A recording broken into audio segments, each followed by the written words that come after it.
Guys, welcome back. Today I am working in my October album again, and today's page is 100% inspired by my friend Mel Davis. I will leave her link to her Instagram post down below.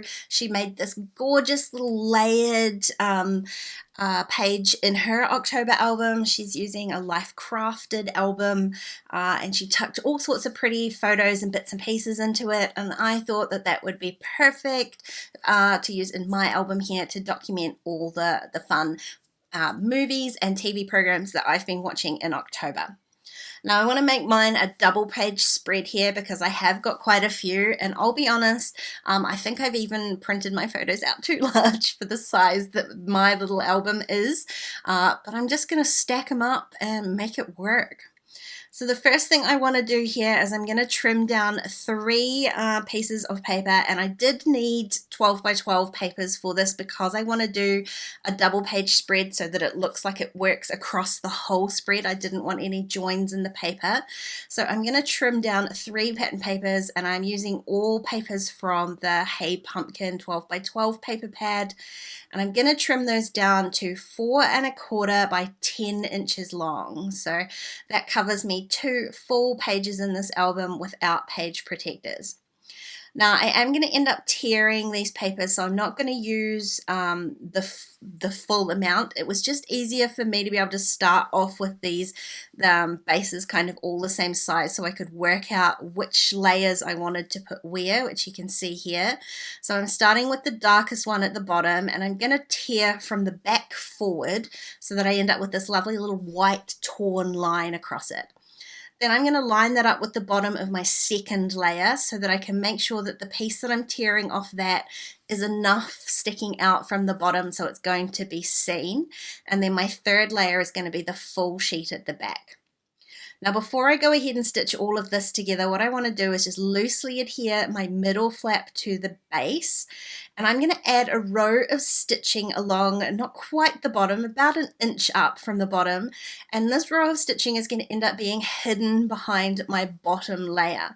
Now the reason I did that is so that that middle pocket is not quite as deep as it would be otherwise, just because I want these pieces to be able to stick up from inside these pockets.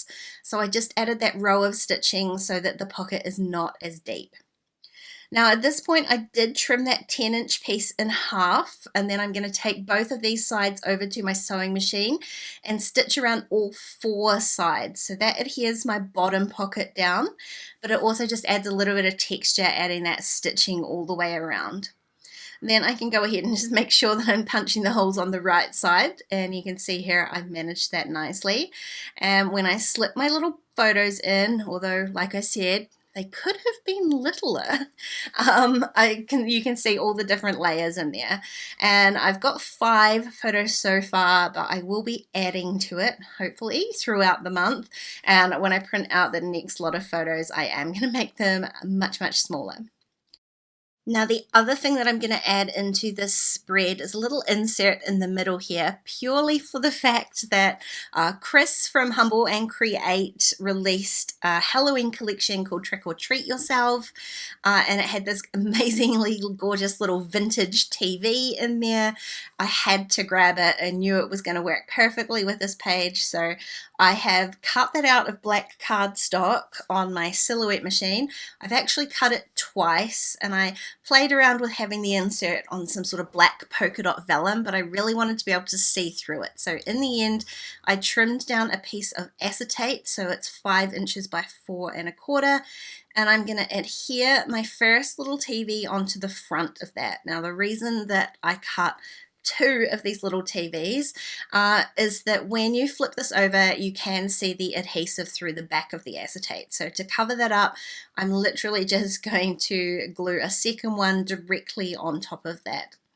Now I did flip that when I was cutting it on my silhouette, but it is just black cardstock, so there was literally no need to do that at all. When I stuck those 2 TVs back to back, I figured these little holes where the dials would go are going to be perfect for some gemstones, so I'm going to add some into all 3 of the holes, And then obviously they're going to show through the back, which is now the front. So I'm adding the gemstones on the other side of that as well. And that gives me my little TV insert into the middle of my movie page. And I love when you flip it back and forth, you can see the different shows underneath it. Thanks for watching, guys. If you've got any recommendations for scary watches I should be looking at, please leave a comment down below. Otherwise, I'll see you again really soon. Bye.